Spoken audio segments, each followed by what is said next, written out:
എല്ലാവർക്കും സ്വാഗതം. നമ്മൾ പഠിച്ചുകൊണ്ടിരിക്കുന്നത് ദൈവത്തോടുള്ള മനുഷ്യൻ്റെ പ്രതികരണം. ഞാൻ വിശ്വസിക്കുന്നു, വിശ്വാസത്തിൻ്റെ അനുസരണം. അബ്രാഹാം വിശ്വസിക്കുന്ന എല്ലാവരുടെയും പിതാവ്. Price the Lord. തുടർന്ന് വിശ്വസിച്ചവൾ ഭാഗ്യവതി. അബ്രാഹത്തിൻ്റെ വിശ്വാസത്തെക്കുറിച്ച് പഠിച്ചു. അതിൽ അവസാനം 2570 നമ്മൾ പ്രാർത്ഥനയും വിശ്വാസവും തമ്മിലൊരു ബന്ധമായിട്ട് നമ്മൾ മനസ്സിലാക്കിയത് ഒന്നുകൂടി ചിന്തിക്കണമെന്ന് തോന്നുകയാണ്.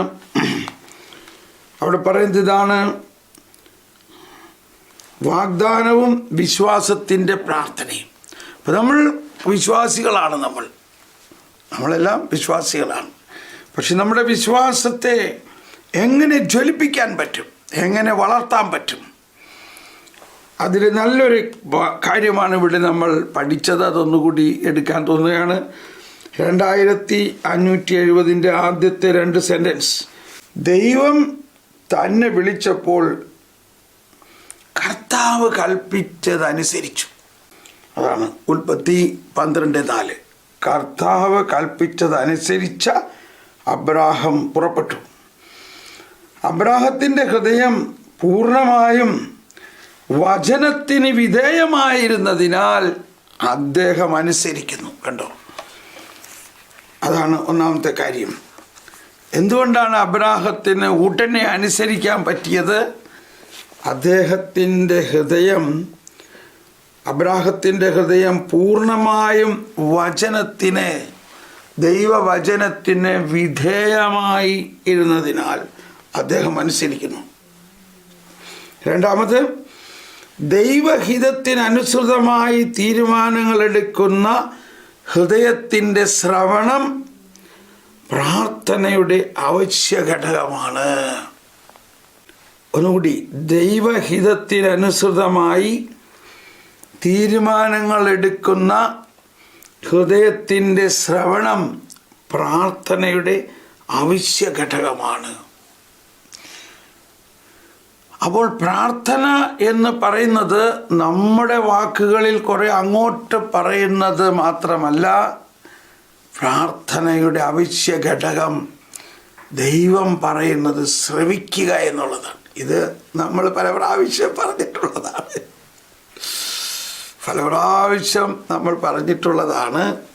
അപ്പോൾ അത് വീണ്ടും നമുക്കൊരു വലിയ കൺഫർമേഷനാണ്. നമ്മുടെ വിശ്വാസം വർദ്ധിക്കണമെങ്കിൽ ശ്രവണം. ആ ശ്രവണത്തെക്കുറിച്ച് പറഞ്ഞപ്പോഴാണ് നമ്മൾ ഇന്നലെ വളരെ വാചാലമായത്. എന്താണ്? സുന്നേ സെ വിശ്വാസ് ഉത്പന്ന ഹോത്താ ഹേ. അതായത് വിശ്വാസം കേൾവിയിൽ നിന്നും, കേൾവി ക്രിസ്തുവിനെ കുറിച്ചുള്ള വചനത്തിൽ നിന്നുമാണെന്നുള്ളത്. അപ്പോൾ അവിടെ ഈ വിശ്വാസം വർദ്ധിക്കണം. നമ്മളെല്ലാവരുടെയും വിശ്വാസം വർദ്ധിക്കണമെങ്കിൽ നമ്മൾ 2 കാര്യമാണ്. ഒന്ന്, കർത്താവ് കൽപ്പിച്ചതനുസരിച്ച് അബ്രാഹാം പുറപ്പെട്ടു. അബ്രാഹത്തിൻ്റെ ഹൃദയം പൂർണ്ണമായും വചനത്തിന് വിധേയമായിരുന്നതിനാണ്. അതാണ് തിരുവചനങ്ങൾ കൊണ്ട് നമ്മുടെ ഹൃദയം നിറഞ്ഞു കഴിയുമ്പോൾ നമ്മുടെ ഹൃദയത്തിൽ ദൈവത്തിൻ്റെ ആശയങ്ങൾ ഇങ്ങനെ തുടിക്കുകയായിരിക്കും. ദൈവത്തിൻ്റെ ആശയങ്ങളാണ് മുഴുവനും ദൈവത്തിൻ്റെ വചനം. അതാണ് ഏശയ്യ 55 നമ്മൾ കേട്ടിട്ടുള്ളത്. എൻ്റെ ചിന്തകൾ നിങ്ങളുടേതുപോലെ അല്ല, നിങ്ങളുടെ ചിന്തകൾ എൻ്റെ പോലെയുമല്ല. മഞ്ഞും മഴയും ഇപ്പം ഇവിടെയൊക്കെ ഇപ്പോൾ മഞ്ഞ് പെയ്തുകൊണ്ടിരിക്കുകയാണ്. പുറത്തൊക്കെ മുട്ടിന് മഞ്ഞാണിപ്പോൾ. അത് നല്ല രസമാണ് മഞ്ഞിങ്ങനെ മഴമാതിരി പെയ്യണത് കാണാൻ. മഞ്ഞും മഴയും സ്വർഗത്തിൽ നിന്ന്, അതായത് ആകാശത്തിൽ നിന്ന് വന്ന് ഭൂമിയെ നനയ്ക്കുന്നു. അത് തിരിച്ചു പോവില്ല എന്ന പോലെയാണ് എൻ്റെ വചനം. ഓക്കെ. അപ്പോൾ നമ്മൾ വീണ്ടും ഒരുപാട് ബോധ്യത്തിലേക്ക് വരുന്നത് ഈശോ തന്നെ പറഞ്ഞ വചനങ്ങൾ. അപ്പോൾ ഒരിക്കൽ കൂടി പറയുകയാണ്, ഈശോ പറഞ്ഞതെന്താ? ഞാൻ അബ്രാഹത്തിന് മുൻപുണ്ടായിരുന്നു, ഞാൻ അബ്രാഹം ഉണ്ടാകുന്നതിന് മുമ്പ് ഞാനുണ്ട്. അപ്പം ആരാണ് ആ സംസാരിച്ചതെല്ലാം? അബ്രാം, നിന്നെ ഞാനൊരു അനുഗ്രഹമാക്കും എന്ന് പറഞ്ഞത് ആരാ? അത് ആ വചനം തന്നെയാണ്, ആ യേശു തന്നെയാണ്. അവതീർണ വചനമാണ്. ആ വചനം അവതീർണമായിട്ടില്ല, പിതാവിനോടൊപ്പം സത്തയിൽ ഒന്നായിരിക്കുന്ന വചനം തന്നെയാണ്. ഓക്കെ, അപ്പോൾ അത് നമ്മളൊന്ന് മനസ്സിൽ ഉൾക്കൊള്ളുന്നത് നല്ലതാണ്. വിശ്വാസം വർദ്ധിക്കുന്നത്. ഇനി നമ്മൾ തുടർന്ന് ഈ പാരഗ്രാഫ് നമ്മൾ ഇന്നലെ വായിച്ചു. അവസാനം ഒന്നും കൂടി അത് വായിക്കുകയാണ്. എബ്രായർക്കുള്ള ലേഖനം വിശ്വാസത്തിന് നൽകുന്ന നിർവചനം അബ്രാഹത്തിൽ സാക്ഷാത്കരിക്കപ്പെടുന്നു. എന്താണ് വിശ്വാസം? വിശ്വാസം എന്നത് പ്രത്യാശിക്കുന്നവ ലഭിക്കുമെന്ന ഉറപ്പും കാണപ്പെടാത്തവ ഉണ്ട് എന്ന ബോധ്യവുമാണ്. നമുക്ക് എല്ലാവർക്കും പരിചയമാണ് ഈ വചനം. അബ്രാഹം ദൈവത്തിൽ വിശ്വസിച്ചു, അതവന് നീതിയായി പരിഗണിക്കപ്പെട്ടു. ഇതാണ് ദൈവനീതി. ഇപ്പം ദൈവനീതിയെക്കുറിച്ച് നമ്മൾ പല പ്രാവശ്യവും പല രീതിയിലും പഠിക്കുന്നുണ്ട്. എന്നാൽ ആ ദൈവനീതിയുടെ ഉത്ഭവം എവിടെ നിന്നാണ്? വിശ്വാസത്തിൽ നിന്നാണ്. വിശ്വാസത്തിൽ നിന്നാണ്.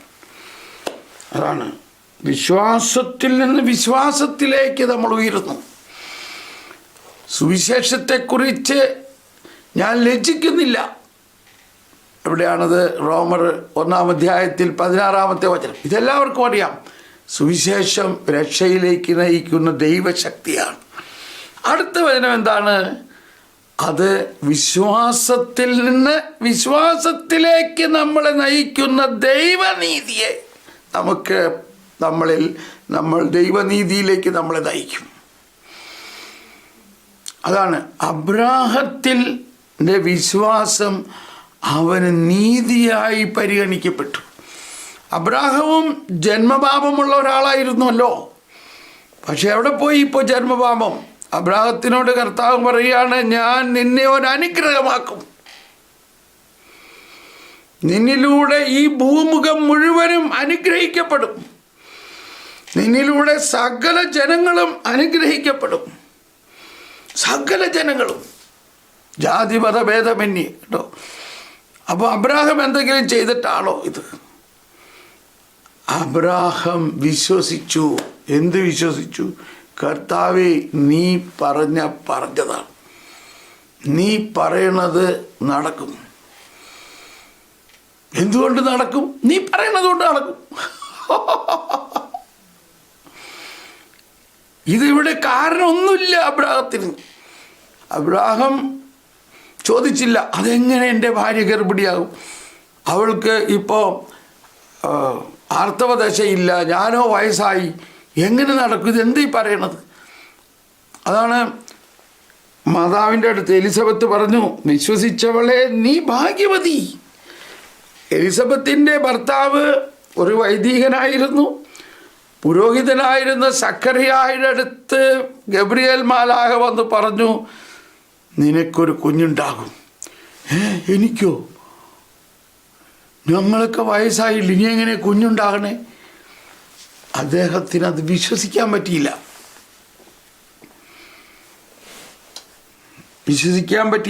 അപ്പോൾ ഗബ്രിയേൽ മാലാഖ പറഞ്ഞു, കർത്താവ് അരുളി ചെയ്ത വചനം ഞാൻ നിന്നോട് പറഞ്ഞത് നീ വിശ്വസിക്കായകയാൽ നീ ഊമനായി പോകും. സ്നേഹമുള്ളവരെ, എന്നോട് ക്ഷമിക്കണം. ഇങ്ങനെ ഒരു ഊമത, ഇങ്ങനെ ഒരു മൂകത നമ്മളെല്ലാവരിലും അറ്റ്ലീസ്റ്റ് സഭയിൽ കുറേ പേർക്കുണ്ട്. കർത്താവ് അരുളി ചെയ്ത കാര്യം വിശ്വസിക്കാൻ പറ്റുന്നില്ല. അതുകൊണ്ട് അവർക്ക് സുവിശേഷം പ്രഘോഷിക്കാൻ പറ്റുന്നില്ല. സുവിശേഷം പ്രഘോഷിക്കണമെങ്കിൽ ഈ സുവിശേഷത്തിൽ വിശ്വാസം ഉണ്ടാകണം. ഈ സുവിശേഷം കർത്താവ് അരുളി ചെയ്തത് സംഭവിക്കുമെന്ന് വിശ്വാസം ഉണ്ടാകണം. എന്താണ് ഇപ്പോൾ ഒരാൾ പറയുകയാണ്, പിന്നെ ഈ സകല ജാതി മതത്തിലും യേശു ക്രിസ്തുവിലൂടെ രക്ഷ പ്രാപിക്കുന്ന ഹമ്പക്ക്, അവർക്ക് അവരവരുടെ മതങ്ങളിലുള്ള സംവിധാനങ്ങളില്ലേ, പിന്നെ എന്തിനാ അവർ യേശു ക്രിസ്തുവിൽ വിശ്വസിക്കണേ? ഉണ്ടോ? ഇത് ഒരു തിയോളജിയൻ പറഞ്ഞതാണെന്നാണ് പറയണത്. അപ്പോൾ ആ തിയോളജി പഠിപ്പിക്കുന്ന അദ്ദേഹത്തിൻ്റെ വിശ്വാസം നോക്കൂ. തിയോളജി സയൻസ് പഠിക്കണമാതിരി പഠിപ്പിക്കാൻ പറ്റും. ഇതൊക്കെ തിയറിയാണ്, മനസ്സിലായിട്ടുണ്ടോ? പക്ഷേ ഞാനിതൊന്നും വിശ്വസിക്കുന്നില്ല. ഏതാണ്ട് വലിയ കാര്യമാതിരിയാണത്. ഇതൊക്കെ തിയറിയാണ്. ഇതിങ്ങനെ എഴുതിയിട്ടുണ്ട് സഭയുടെ പുസ്തകത്തിലൊക്കെ. യേശുക്രിസ്തുവാണ് ലോകരക്ഷകനെന്ന്. ആകാശത്തിനും കീഴെ മനുഷ്യരുടെ രക്ഷയ്ക്കായി വേറെ ഒരു നാമമില്ലാന്ന് എഴുതിയിട്ടുണ്ട്. നിങ്ങൾ പഠിച്ചോ? ഇത് ഈ പഠിക്കാനുള്ള ഇന്നത്തെ ക്ലാസ്സാണ്. പക്ഷേ എനിക്കിത് വിശ്വസിക്കാനൊന്നും പറ്റില്ല. എന്ന് പറയുമ്പോൾ അദ്ദേഹം കോളറൊക്കെ പൊക്കി പിടിച്ചുകൊണ്ടായിരിക്കും പറയണത്. അപ്പോൾ എന്താ സംഭവിക്കണേ? ആ വിശ്വാസം ആ പഠനത്തിലൂടെ പ്രസരിക്കുന്നില്ല. അത് പഠിച്ചതുകൊണ്ട് ആ കുട്ടികൾക്ക് ആ വിശ്വാസം കിട്ടുന്നില്ല. കാരണം ഇത് പഠിപ്പിക്കുന്ന ആൾക്ക് വിശ്വാസം ഇല്ലെങ്കിൽ പിന്നെ പഠിക്കുന്ന ആൾ എങ്ങനെ വിശ്വസിക്കും? ഞാനിത് നിങ്ങളോട് പറയുന്നത് അങ്ങനെയല്ല, ഞാനിത് വിശ്വസിച്ചുകൊണ്ടാണ് പറയുന്നത്. Praise the Lord, hallelujah. ഞാനിവിടെ പറയുന്ന കാര്യങ്ങൾ ഈ കത്തോലിക്ക സഭയുടെ മതബോധനത്തിലെ ഓരോ സെൻറ്റൻസും, ഈ വിശുദ്ധ ലിഖിതത്തിലെ ഓരോ സെൻറ്റൻസും ഞാൻ നിങ്ങളോട് പറയുന്നുണ്ടെങ്കിൽ ഞാൻ വെറും വാമൊഴിയായിട്ടല്ല പറയുന്നത്. ഇതെൻ്റെ ഹൃദയത്തിൻ്റെ വിശ്വാസത്തിൻ്റെ ജ്വാലയിൽ നിന്നാണ് ഞാനിത് പറയുന്നത്. I believe this. ഞാനിത് വിശ്വസിക്കുന്നു. Praise the Lord. അതല്ലയോ ഇതൊക്കെ തിയറിയാണ് എന്നല്ല, ഇത് ഞാൻ വിശ്വസിക്കുന്നു. സ്നേഹമുള്ളവരെ, ഇത് നിങ്ങൾക്കും ഇത് പഠിപ്പിക്കുമ്പോൾ അതങ്ങനെ മതബോധന ഗ്രന്ഥത്തിലേക്ക് എഴുതിയിട്ടുണ്ടെന്ന് പറയണു എന്നല്ല പറയേണ്ടത്. ഇത് എൻ്റെ സഭാമാതാവിൻ്റെ അമ്മിഞ്ഞപ്പാലാണത്. സഭാമാതാവിൻ്റെ അമ്മിഞ്ഞപ്പാലാണ് ഞാനിത് കുടിച്ചുകൊണ്ടിരിക്കുന്നത്. ഹല്ലേലൂയ. എനിക്ക് ഭയങ്കര സന്തോഷമാണ് ഇത് പഠിക്കാനും പഠിപ്പിക്കാനും. ഇത് പറയുന്തോറും എൻ്റെ ഹൃദയത്തിന് കൂടുതൽ ശക്തിയും കരുത്തും ലഭിക്കുകയാണ്. അപ്പോൾ അതാണ് ഇവിടെ പറയുന്നത്. അബ്രാഹാം ദൈവത്തിൽ വിശ്വസിച്ചു, അത് അവന് നീതിയായി പരിഗണിക്കപ്പെട്ടു. സുശക്തമായ വിശ്വാസം മൂലം അബ്രാഹാം വിശ്വസിക്കുന്ന എല്ലാവരുടെയും പിതാവായി തീർന്നു. അപ്പോൾ നമ്മളെല്ലാവരുടെയും പിതാവാണ്, വിശ്വാസത്തിൻ്റെ പിതാവാണ് അബ്രാഹാം. അതാണ് ആ യെശയ്യാ 51:1 പറയുന്നത്.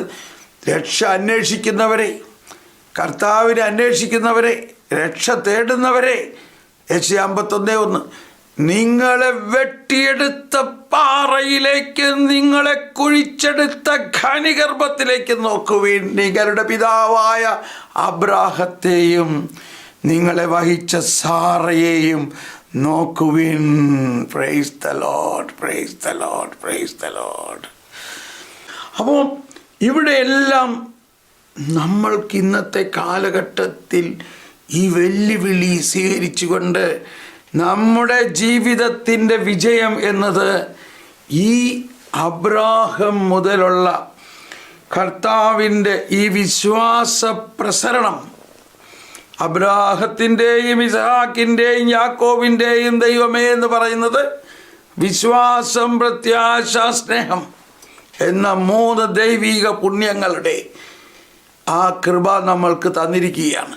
ഓക്കെ, ഇവിടെ നമ്മൾ 146-ാമത്തെ ഖണ്ഡികയാണ് ഇപ്പോൾ വായിച്ചുകൊണ്ടിരിക്കുന്നത്. അതിൻ്റെ മാർജിനിൽ ഉള്ള 1819. അപ്പോൾ 1819 പറയുന്നത് വീണ്ടും വിശ്വാസത്തെക്കുറിച്ച് തന്നെയാണ്. ക്രൈസ്തവ പ്രത്യാശ തിരഞ്ഞെടുക്കപ്പെട്ട ജനതയുടെ പ്രത്യാശയെ വീണ്ടും ഉൾക്കൊള്ളുകയും പൂർത്തിയാക്കുകയും ചെയ്യുന്നു. ആ ജനതയുടെ പ്രത്യാശയുടെ ഉറവിടവും മാതൃകയും ഇസ്ഹാക്കിനെ സംബന്ധിച്ച ദൈവത്തിൻ്റെ വാഗ്ദാനങ്ങളാൽ നിറഞ്ഞവനും ബലിയുടെ പരീക്ഷയിൽ ശുദ്ധീകരിക്കപ്പെട്ടവനുമായ അബ്രാഹത്തിൻ്റെ പ്രത്യാശയിൽ ദൃശ്യമാണ്. കണ്ടോ, ഇസ്ഹാക്കിനെ സംബന്ധിച്ച ആ ജനതയുടെ പ്രത്യാശയുടെ ഉറവിടവും മാതൃകയും കണ്ടോ. ഒരു ജനത അന്നു മുതൽ ഒരു പുതിയ ജനതയാണ്. ആ ജനതയുടെ പിതാവാണ് എബ്രാഹാം. ആ ജനതയുടെ ഉത്ഭവമാണ്, ആ പിതാവിൽ നിന്ന് ഉത്ഭവിക്കുന്ന ജനതയുടെ ആദ്യത്തെ പുത്രനാണ് ഇസഹാക്ക്. കണ്ടോ, വിശ്വാസത്തിൻ്റെ പുത്രൻ, പ്രത്യാശയുടെ പുത്രൻ. ഒരു കുഞ്ഞ് ഉണ്ടാകാനുള്ള യാതൊരു സാധ്യതയും ഇല്ലാതിരിക്കെ അബ്രാഹാം വിശ്വസിക്കുന്നു. കർത്താവ് പറഞ്ഞു, അതുകൊണ്ട് കുഞ്ഞുണ്ടാകും. എന്ത് പറഞ്ഞു? ഉണ്ടാകും എന്ന് വിശ്വസിച്ചു. ഇപ്പോൾ ഇന്ന് വിശുദ്ധ അഗസ്തീനോസ് പറഞ്ഞ പോലെ കാണാത്തതിനെ വിശ്വസിക്കുക. കുഞ്ഞുണ്ടാകാൻ യാതൊരു സാധ്യതയുമില്ല, പക്ഷേ അബ്രാഹാം വിശ്വസിക്കുന്നു. കർത്താവ് പറഞ്ഞു, അതുകൊണ്ടുണ്ടാകും. ഈ വിശ്വാസത്തിനുള്ള പ്രതിഫലം എന്താണ്? പ്രതിഫലം കുഞ്ഞുണ്ടായി. അതുതന്നെയാണ് പ്രതിഫലം.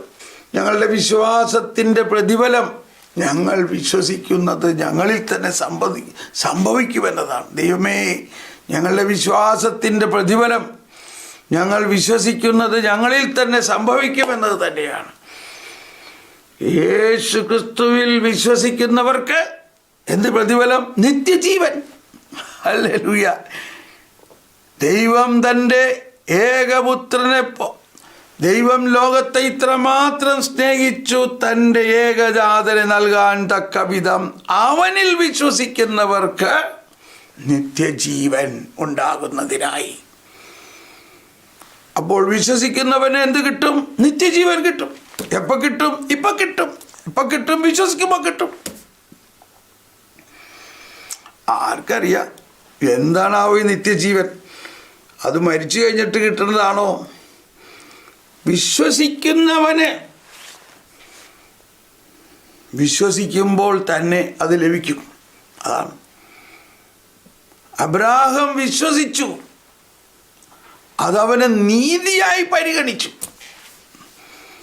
ദൈവത്തിൻ്റെ അത്യത്ഭുതകരമായ ദാനമായി ലഭിച്ചു. ഇവിടെ പറയുകയാണ്, ഇസഹാക്കിനെ സംബന്ധിച്ച ദൈവത്തിൻ്റെ വാഗ്ദാനങ്ങളാൽ നിറഞ്ഞവനും. അപ്പോൾ ഇസഹാക്കിനെ സംബന്ധിച്ച വാഗ്ദാനങ്ങൾ ഇനി വീണ്ടും ആ അബ്രാഹത്തിൻ്റെ ആ വിശ്വാസത്തെ ദൈവം പരീക്ഷിക്കുകയാണ്. അതാണ് ബലി. ആ ബലിയിലൂടെ പരീക്ഷയാൽ ശുദ്ധീകരിക്കപ്പെട്ടവനുമായ അബ്രാഹത്തിൻ്റെ പ്രത്യാശയിൽ ദൃശ്യമാണ്.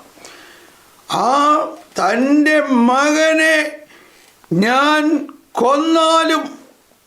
കൊന്ന് ബലിയർപ്പിച്ചാലും അവനെ ഉയർപ്പിക്കാൻ ദൈവത്തിന് കഴിയും എന്ന് അബ്രാഹാം വിശ്വസിച്ചു. 86 ഉൽപ്പത്തി 17, ഉൽപ്പത്തി 22 1 മുതൽ 18 വരെ ഭാഗങ്ങളാണ്.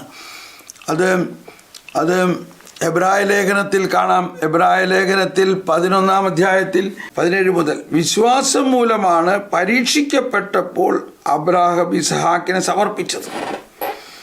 അതായത് അബ്രാഹത്തിനോട് കർത്താവ് ഉടമ്പടി ചെയ്തിട്ടുള്ളതാണ്. നിന്റെ സന്തതിയിലൂടെ ലോകമെല്ലാം അനുഗ്രഹിക്കപ്പെടുമെന്ന് ഉടമ്പടി ചെയ്തിരിക്കുകയാണ് കർത്താവ് പറയണത്. ആ സന്തതിയെ നീ ദഹനബലി അർപ്പിക്കുക. പക്ഷെ അബ്രാഹാം തളർന്നില്ല. അങ്ങനെ ആ സന്തതിയെ ഞാൻ ദഹനബലി അർപ്പിച്ച പിന്നെ എങ്ങനെ കർത്താവ് പറഞ്ഞ വാഗ്ദാനം പൂർത്തിയാകും? മറിച്ച് അബ്രാഹാം വിശ്വസിച്ചു, ആ വാഗ്ദാനം പൂർത്തിയാകും. കർത്താവ് അരുളി ചെയ്ത പൂർത്തിയാകും. കാരണം ഞാൻ ഇവനെ ബലി അർപ്പിച്ചാലും ദൈവത്തിന് അവനെ ഉയർപ്പിച്ച് തിരിച്ചു കൊണ്ടുവരാൻ കഴിവുണ്ട്.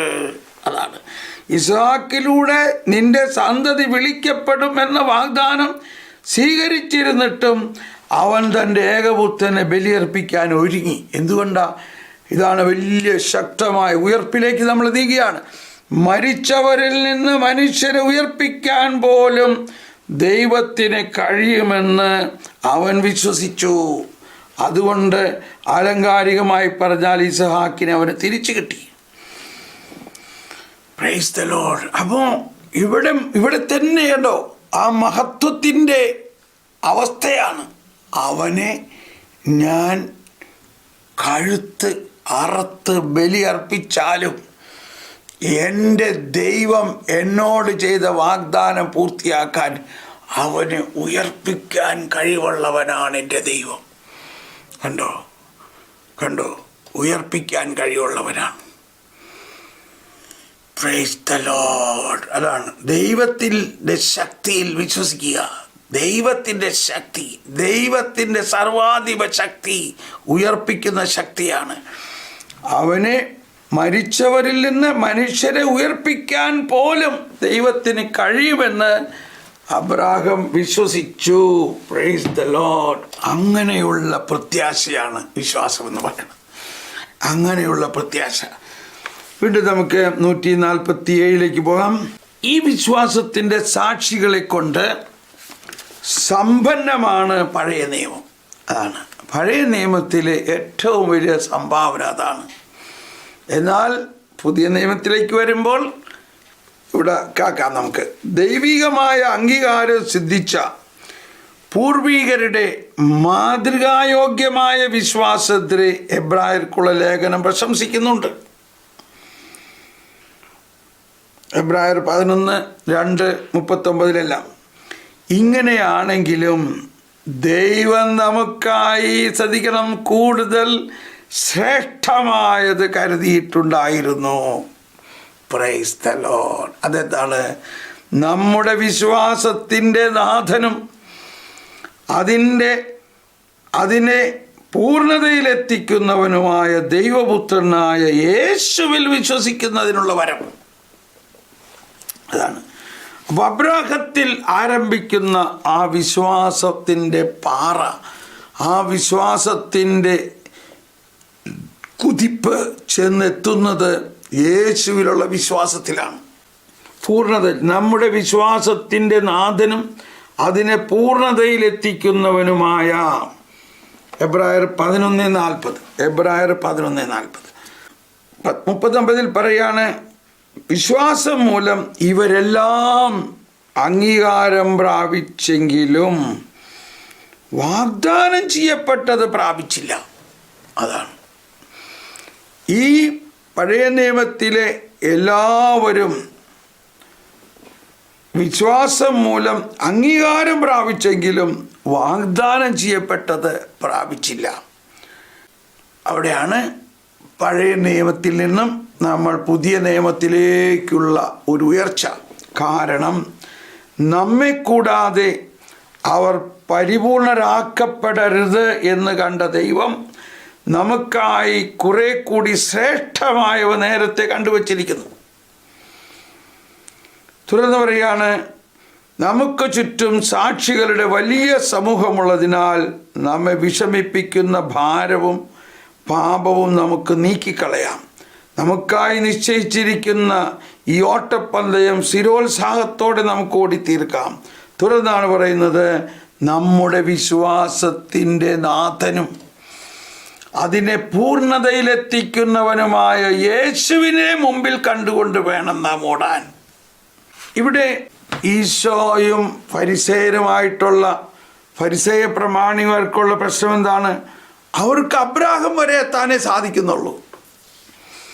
അവരെന്ത് കാര്യത്തിലും പറയും, ഞങ്ങളുടെ പിതാവായ അബ്രാഹാം, ഞങ്ങളുടെ പിതാവായ അബ്രാഹാം. അപ്പോഴാണ് കർത്താവിനെ സത്യം അവരോട് പറഞ്ഞിട്ട് അവർക്ക് മനസ്സിലാവണമില്ല, എന്ത് ചെയ്യാൻ പറ്റും. യോഹന്നാൻ്റെ സുവിശേഷത്തിൽ 8-ാം അധ്യായത്തിലെല്ലാം നമുക്ക് കാണാം. അപ്പോൾ ആ 8-ാം അധ്യായം 58 പറയുന്നത്, അബ്രാഹത്തിന് മുൻപ് ഞാനുണ്ട്. അപ്പോൾ ഇവിടെ ഈ കർത്താവിൽ വിശ്വസിക്കാതിരിക്കുന്ന അവസ്ഥയാണ്, ഈശോ മിശിഹായിൽ വിശ്വസിക്കാതിരിക്കുന്ന അവസ്ഥയെ ഈശോ അവരോട് പറയുകയും അവരെ അതിനെപ്രതി കുറ്റപ്പെടുത്തുകയും ചെയ്യുകയാണ്.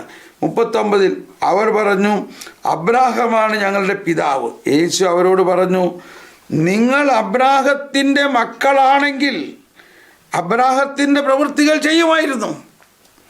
എന്നാൽ ദൈവത്തിൽ നിന്ന് കേട്ട സത്യം നിങ്ങളോട് പറഞ്ഞ എന്നെ കൊല്ലാൻ നിങ്ങൾ ആലോചിക്കുന്നു. അപ്പോൾ എന്നോട് ഒരു സഹോദരി ഒരു ചോദ്യം ചോദിച്ചായിരുന്നു, എന്തുകൊണ്ടാണ് ഈശോ ഈ ഫരിസേയരെ പിശാചെന്നും നിങ്ങളുടെ പിതാവ് പിശാചെന്നെല്ലാം പറഞ്ഞത്? ഈശോ അവരെ പിശാചെന്ന്, നിങ്ങളുടെ പിതാവ് പിശാചെന്ന് പറയാൻ കാരണം ഈശോയെ അവർ കൊല്ലാൻ നോക്കുന്നു കേട്ടോ. അവർ പറയണു ഞങ്ങളുടെ പിതാവ് അബ്രാഹമാണെന്ന്. കൊല്ലാൻ നോക്കുന്നവൻ അബ്രാഹം. എന്നാൽ ദൈവത്തിൽ നിന്ന് കേട്ട സത്യം നിങ്ങളോട് പറഞ്ഞ എന്നെ നിങ്ങൾ കൊല്ലാൻ ആലോചിക്കുന്നു. അബ്രാഹം ഇങ്ങനെ ചെയ്തിട്ടില്ല. അപ്പോഴാണ് പറയുന്നത്, ആരാണ് കൊലപാതകം നടത്തുന്നത്? കൊല്ലുന്നത് ആരാ? കൊല്ലുന്നത് പിശാചാണ്. കള്ളൻ വരുന്നത് കൊല്ലാൻ വേണ്ടിയാണ്, അത് പിശാചാണ് കൊല്ലുന്നത്. അപ്പം ആ പിശാചിൻ്റെ പ്രവൃത്തി ചെയ്യുന്നത് കൊണ്ടാണ്, പിശാചിൻ്റെ പ്രവൃത്തി നിങ്ങൾ ചെയ്യാൻ ആലോചിക്കുന്നു, കൊല്ലാൻ ആലോചിക്കുന്നു. അബ്രാഹാം അങ്ങനെ ചെയ്തിട്ടില്ല. നിങ്ങൾ നിങ്ങളുടെ പിതാവിൻ്റെ പ്രവൃത്തികൾ ചെയ്യുന്നു. അപ്പോൾ അവർ പറഞ്ഞു, ഞങ്ങൾ ജാരസന്തതികളല്ല, ഞങ്ങൾക്ക് പിതാവ് ഒന്നേ ഉള്ളൂ, ദൈവം. ഞങ്ങൾക്ക് പിതാവ് ഒന്നേ ഉള്ളൂ, ദൈവം എന്നവർ പറയുകയാണ്. യേശു അവരോട് പറഞ്ഞു, ദൈവമാണ് നിങ്ങളുടെ പിതാവെങ്കിൽ നിങ്ങൾ എന്നെ സ്നേഹിക്കുമായിരുന്നു. കാരണം ഞാൻ ദൈവം തന്നെയാണ്, ഞാൻ ദൈവപുത്രനാണ്. കാരണം ഞാൻ ദൈവത്തിൽ നിന്നാണ് വന്നിരിക്കുന്നത് എന്നത് ഞാൻ സ്വമേധയാ വന്നതല്ല, അവിടെ നിന്ന് എന്നെ അയച്ചതാണ് ഞാൻ പറയുന്നത്. എന്തുകൊണ്ട് നിങ്ങൾ ഗ്രഹിക്കുന്നില്ല? എൻ്റെ വചനം ശ്രവിക്കാൻ നിങ്ങൾക്ക് കഴിവില്ലാത്തത് കൊണ്ട് തന്നെ. നിങ്ങൾ നിങ്ങളുടെ പിതാവായ പിശാചിൽ നിന്നുള്ളവരാണ്. അതാണ്. അപ്പോൾ ഇവിടെയാണ് നമ്മൾ മനസ്സിലാക്കേണ്ടത്, ദൈവമാണ് നമ്മുടെ പിതാവ് എങ്കിൽ ദൈവത്തിൻ്റെ വചനം ഗ്രഹിക്കാൻ സാധിച്ചേനെ. അപ്പോൾ വിശ്വാസമില്ലാതെ, ദൈവത്തിൻ്റെ വചനം ഗ്രഹിക്കാതെ, ഈ ദൈവം തന്നെയായ യേശു ക്രിസ്തു തൊട്ട് മുമ്പിൽ നിന്നിട്ട് സംസാരിച്ചിട്ട് അത് മനസ്സിലാകാതിരിക്കുന്ന ഒരവസ്ഥയാണ് ആ പൈശാചിക അവസ്ഥ. ഓക്കെ, ഇപ്പോൾ നമ്മളതിൻ്റെ ഡീറ്റെയിലേക്ക് പോകുന്നില്ല. ഇങ്ങനെ മനസ്സിലാക്കിയാൽ മതി. എന്തുകൊണ്ടാണ് ഈശോ അവരെ പിശാചെന്ന് പറഞ്ഞതും നിങ്ങൾ പിശാചിൻ്റെ മക്കളാണെന്നെല്ലാം പറയണതിൻ്റെ കാരണം ഇപ്പോൾ മനസ്സിലായില്ലേ? പ്രധാനമായിട്ടും ഈശോയെ കൊല്ലാനായിട്ട് അവർ വരികയാണ്. എന്നാൽ അവർ പറയാണ് ഞങ്ങളുടെ പിതാവ് അബ്രാഹമാണെന്ന്. അപ്പോഴാണ് ഈശോ പിന്നീട് അവസാനം പറയുന്നത്, അബ്രാഹത്തിന് മുൻപ്. അപ്പോൾ യഹൂദർ പറഞ്ഞു, നിനക്കിനിയും എൻ്റെ ദിവസം കാണാം എന്ന പ്രതീക്ഷയിൽ നിങ്ങളുടെ പിതാവായ അബ്രാഹാം ആനന്ദിച്ചു. അവൻ അത് കാണുകയും സന്തോഷിക്കുകയും ചെയ്തു. അപ്പോൾ യഹൂദർ പറഞ്ഞു, നിനക്ക് ഇനി 50 വയസ്സ് ആയിട്ടില്ല, എന്നിട്ട് നീ അബ്രാഹത്തെ കണ്ടോ. അപ്പം അവർ ഈ വിശ്വാസത്തിൻ്റെ രഹസ്യങ്ങളിലേക്ക് പ്രവേശിക്കുന്നില്ല. അവർ അക്ഷരങ്ങളാണ് നോക്കുന്നത്. അക്ഷരങ്ങളുടെ അർത്ഥമാണ് നോക്കുന്നത്. മനസ്സിലാവുന്നുണ്ടോ? ഇതാണ് അക്ഷരങ്ങളുടെ അർത്ഥമാണ് നോക്കുന്നത്. യേശു പറഞ്ഞു, സത്യം സത്യമായി ഞാൻ നിങ്ങളോട് പറഞ്ഞു, അബ്രാഹം ഉണ്ടാകുന്നതിന് മുൻപ് ഞാനുണ്ട്. ഓക്കെ, അപ്പോൾ നമ്മൾ തുടർന്ന് 147 പോകാം. എബ്രായർക്കുള്ള ലേഖനം ഈ പൂർവ്വപിതാക്കന്മാരുടെ യോഗ്യതകളെക്കുറിച്ച് പ്രശംസിച്ചുകൊണ്ട് ആ 11-ാം അധ്യായത്തിൻ്റെ അവസാനം വന്നിട്ട് എന്താ പറയുന്നത്?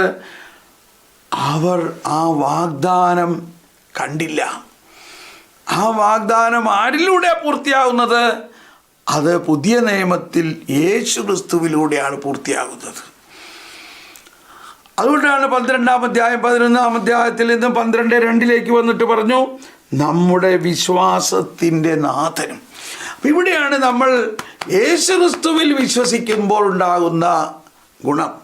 അബ്രാഹത്തിലൂടെ കടന്നു വന്ന ആ വിശ്വാസത്തിൻ്റെ പൈതൃകം പൂർണ്ണമാകുന്നത് യേശു ക്രിസ്തുവിലാണ്. നമ്മളത് ഇന്നലെ പറഞ്ഞു. ഗലാത്യ ലേഖനം 3-ാം അധ്യായം 29 പറയുന്നത്, നിങ്ങൾ ക്രിസ്തുവിനുള്ളവരാണെങ്കിൽ, എനിക്കിത് വളരെ പ്രിയപ്പെട്ടൊരു വചനമാണ്. നിങ്ങൾ ക്രിസ്തുവിനുള്ളവരാണെങ്കിൽ അബ്രാഹത്തിൻ്റെ സന്തതികളാണ്. മാത്രമല്ല വാഗ്ദാനമനുസരിച്ചുള്ള അവകാശി. ഞാൻ എൻ്റെ പ്രവൃത്തി കൊണ്ടുള്ള അവകാശമല്ല എനിക്ക്. ഞാൻ യേശുക്രിസ്തുവിൽ വിശ്വസിക്കുന്നത് കൊണ്ട് ദൈവം അബ്രാഹത്തിനോട് വാഗ്ദാനം ചെയ്തതെല്ലാം എൻ്റെ ഓട്ടോമാറ്റിക്കായിട്ട് എൻ്റെ അവകാശമായി മാറുന്നു. എൻ്റെ അവകാശമായി മാറുന്നു. ഹല്ലേലൂയ. അപ്പൊ ഞാനൊന്നും ചെയ്യണ്ടേ, ഞാൻ വിശ്വസിച്ചാൽ മാത്രം മതി. ആരിൽ വിശ്വസിക്കുക? ദൈവം അയച്ചവനിൽ വിശ്വസിക്കുക. ഇതാ യോഹന്നാൻ 6:28 ഫരിസേയർ വീണ്ടും യേശുവിൻ്റെ അടുത്ത് മെക്കിട്ട് കയറുകയാണ്. അപ്പോൾ അവൻ ചോദിച്ചു, ഫരിസേയർ യേശുവിനോട് ചോദിച്ചു, ദൈവഹിതമനുസരിച്ച് പ്രവർത്തിക്കുന്നവരാകാൻ ഞങ്ങൾ എന്ത് ചെയ്യണം? കാരണം നമ്മൾ പ്രവർത്തിച്ചാലേ കാര്യം നടക്കുള്ളൂ എന്ന് വിചാരിച്ചിരിക്കണത്. അപ്പോൾ ഉടനെ നമ്മൾ വരും, പ്രവൃത്തി കൂടാത്ത വിശ്വാസം അതിൽ തന്നെ ദുർബലമാണെന്നുള്ളത്. അതിന് മുൻപ് പ്രവൃത്തി കൂടാത്ത വിശ്വാസം ദുർബലമാണ്. പക്ഷേ വിശ്വാസം തന്നെ എന്താണ്? ആരിൽ വിശ്വസിക്കുന്നതിലാണ്. അതായത് നിർജീവമായ വിശ്വാസത്തിൽ എന്ത് ചെയ്യാൻ പറ്റും? അവരുടെ വിശ്വാസം അതിൽ തന്നെ നിർജീവമാണ്. കാരണം അവർ യേശുക്രിസ്തുവിൽ വിശ്വസിക്കുന്നില്ല. അപ്പോൾ പ്രവൃത്തി കൂടാത്ത വിശ്വാസം അതിൽ തന്നെ നിർജീവമാണ്. എന്നാൽ മറുവശത്ത് നിർജീവമായ വിശ്വാസം കൊണ്ട് എന്ത് പ്രവർത്തിക്കാൻ പറ്റും? എന്താ നിർജീവമായ വിശ്വാസം എന്ന് പറയുന്നത്? നമ്മൾ പ്രവർത്തിച്ചാലേ കാര്യം നടക്കുള്ളൂ എന്ന് പറയുന്നു. ദൈവം വേണ്ട, യേശു വേണ്ട, യേശുവിൻ്റെ ആവശ്യമില്ല, യേശുവിൽ വിശ്വസിക്കേണ്ട ആവശ്യമൊന്നുമില്ല, എനിക്ക് എൻ്റെ കാര്യങ്ങൾ നടത്താൻ പറ്റും. അത് നിർജീവമായ വിശ്വാസമാണ്. അപ്പോൾ അതാണ് ഇവിടെ പറയുന്നത്. യേശു മറുപടി പറഞ്ഞു, ഇതാണ് ദൈവഹിതമനുസരിച്ചുള്ള പ്രവൃത്തി. കണ്ടോ, പ്രവൃത്തി എന്താണത്? അവിടുന്ന് അയച്ചവനിൽ വിശ്വസിക്കുക. അവിടുന്ന് അയച്ചവനിൽ വിശ്വസിക്കുക. അപ്പോൾ ഈ അവിടുന്ന് അയച്ചവനുള്ള വിശ്വാസമില്ലാതെ പഴയ നിയമത്തിലെ പ്രവചനങ്ങളിലും പഴയ നിയമത്തിലെ കൽപ്പനകളിലും മാത്രം വിശ്വസിച്ചുകൊണ്ടിരിക്കുകയാണെങ്കിൽ ആ വിശ്വാസം നിർജീവമായ വിശ്വാസമാണ്. ആ വിശ്വാസം അനുസരിച്ച് വലിയ പ്രവൃത്തിയൊന്നും ഉണ്ടാകാൻ പോണില്ല. ചാരിറ്റബിൾ പ്രവൃത്തികളും ദൈവകാരുണ്യ പ്രവൃത്തികളും ചെയ്യണമെങ്കിൽ തന്നെ ആ യേശുക്രിസ്തുവിലുള്ള വിശ്വാസത്തോടെ പ്രവർത്തിക്കണം. അല്ലാതെ എന്തോരം സംഘടനകളുണ്ട്, എന്തോരം അക്രൈസ്തവ സംഘടനകൾ എന്തോരം ചാരിറ്റി ചെയ്യുന്നുണ്ട് അവർ. പക്ഷേ ആ ചാരിറ്റി കൊണ്ട് ഒരാളുടെ ആത്മാവിനെ തൊടാൻ സാധിക്കുന്നില്ല. ഒരാളുടെ ആത്മാവിനെ തൊടാൻ സാധിക്കണമെങ്കിൽ യേശുക്രിസ്തുവിലുള്ള വിശ്വാസത്തിലൂടെയുള്ള പ്രവൃത്തി വേണം. പക്ഷേ യേശുക്രിസ്തുവിലുള്ള വിശ്വാസത്തിലൂടെയുള്ള പ്രവൃത്തി. അപ്പോൾ തുടർന്ന് നമ്മൾ 839 വരികയാണ്. 839. Thank you. ഒന്നുകൂടി 147 വായിക്കുകയാണ്. ഇങ്ങനെയാണെങ്കിലും ദൈവം നമുക്കായി കൂടുതൽ ശ്രേഷ്ഠമായത് കരുതിയിട്ടുണ്ടായിരുന്നു. നമ്മുടെ വിശ്വാസത്തിൻ്റെ നാഥനും അതിനെ പൂർണ്ണതയിലെത്തിക്കുന്നവനുമായ ദൈവപുത്രനായ യേശുവിൽ വിശ്വസിക്കാനുള്ള വരം. എന്നിട്ട് പറയുകയാണ് 839, ഇതാണ് സഭയും അക്രൈസ്തവരും. കണ്ടോ, സുവിശേഷം ഇനിയും സ്വീകരിച്ചിട്ടില്ലാത്തവർ ദൈവജനത്തോട് വിവിധ രീതികളിൽ ബന്ധപ്പെട്ടിരിക്കുന്നു.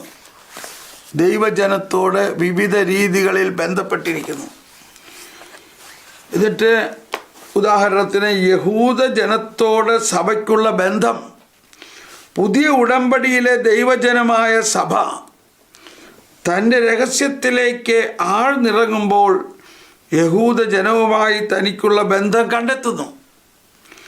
നമ്മുടെ കർത്താവായ ദൈവം ആദ്യമായി സംസാരിച്ചത് അവരോടാണ്, യഹൂദരോടാണ്. മറ്റ് അക്രൈസ്തവ മതങ്ങളിൽ നിന്നും വ്യത്യസ്തമായി യഹൂദ വിശ്വാസം പഴയ ഉടമ്പടിയിലെ ദൈവത്തിൻ്റെ വെളിപാടിനോടുള്ള പ്രത്യുത്തരമാണ്. പുത്രസ്ഥാനവും മഹത്വവും ഉടമ്പടികളും നിയമവും ആരാധനയും വാഗ്ദാനങ്ങളും പൂർവപിതാക്കന്മാരും അവരുടേതാണ്. ക്രിസ്തു ശാരീരികമായി അവരിൽ നിന്നുള്ളവനാണ്. അതാണ് ജഡപ്രകാരം അബ്രാഹത്തിൻ്റെ മകനായ ദാവീദിൻ്റെ മകനാണ്. എന്തെന്നാൽ ദൈവത്തിൻ്റെ ദാനങ്ങളും വിളിയും വീണ്ടും വിചാരത്തിന് അതീതമാണ്. ദൈവത്തിൻ്റെ ദാനങ്ങളും വിളിയും ഒരിക്കലും തിരിച്ചെടുക്കപ്പെടാവുന്നതല്ല. അപ്പോൾ അവർക്ക് അക്രൈസ്തവ സഭയും അക്രൈസ്തവരും തമ്മിൽ എന്ന് പറയുന്നതിൽ യഹൂദരുടെ അക്രൈസ്തവരാണെങ്കിലും അവരിലൂടെയാണ് ക്രിസ്തു ജനിച്ചത്. അതുകൊണ്ട് അവർക്ക് വലിയ ആ ദൈവത്തിൻ്റെ ദാനം അനുസരിച്ച് അവർക്ക് വലിയ അനുഗ്രഹങ്ങൾ കിട്ടും എന്നതാണ്. Praise the Lord. ഇനി നമ്മൾ പഠിക്കുന്നത് മറിയം വിശ്വസിച്ചവൾ ഭാഗ്യവതി.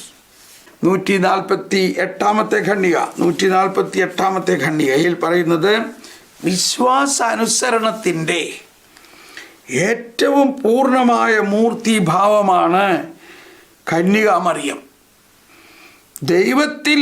ദൈവത്തിനൊന്നും അസാധ്യമല്ല എന്ന് വിശ്വസിക്കുകയും ഇതാ കർത്താവിൻ്റെ ദാസി, നിന്റെ വചനം പോലെ എന്നിൽ സംഭവിക്കട്ടെ. കണ്ടോ, നിന്റെ വചനം പോലെ എന്നിൽ സംഭവിക്കട്ടെ എന്ന് പറഞ്ഞുകൊണ്ട് തൻ്റെ സമ്മതം നൽകുകയും ചെയ്ത മറിയം ഗബ്രിയേൽ ദൂതൻ നൽകിയ സന്ദേശവും വാഗ്ദാനവും വിശ്വാസപൂർവം സ്വീകരിച്ചു. അതാണ് പിന്നീട് എലിസബത്ത് പറഞ്ഞത്, കർത്താവ് അരുളി ചെയ്ത കാര്യങ്ങൾ നിറവേറുമെന്ന് വിശ്വസിച്ചവൾ ഭാഗ്യവതി എന്ന് പറഞ്ഞുകൊണ്ട് എലിസബത്ത് മറിയത്തെ അഭിവാദനം ചെയ്തു. ഈ വിശ്വാസ നിമിത്തമാണ് പരിശുദ്ധ കന്യകാമറിയത്തെ എല്ലാ തലമുറകളും ഭാഗ്യവതി എന്ന് പ്രകീർത്തിക്കുന്നത്. Price the Lord. ആ പൂർവപിതാക്കന്മാരിലൂടെ വന്ന വിശ്വാസത്തിൻ്റെ പൈതൃകത്തിൽ പൂർണ്ണതയിലെത്തുന്നത് ആരിലൂടെയാണ്? നമ്മുടെ വിശ്വാസത്തിൻ്റെ നാഥനും അതിനെ പൂർണ്ണതയിലെത്തിക്കുന്നവനുമായ ദൈവപുത്രൻ തന്നെയായ ദൈവം തന്നെയായ യേശുക്രിസ്തു വഴിയാണ്. കർത്താവേ, നമുക്ക് നന്ദി പറയാം.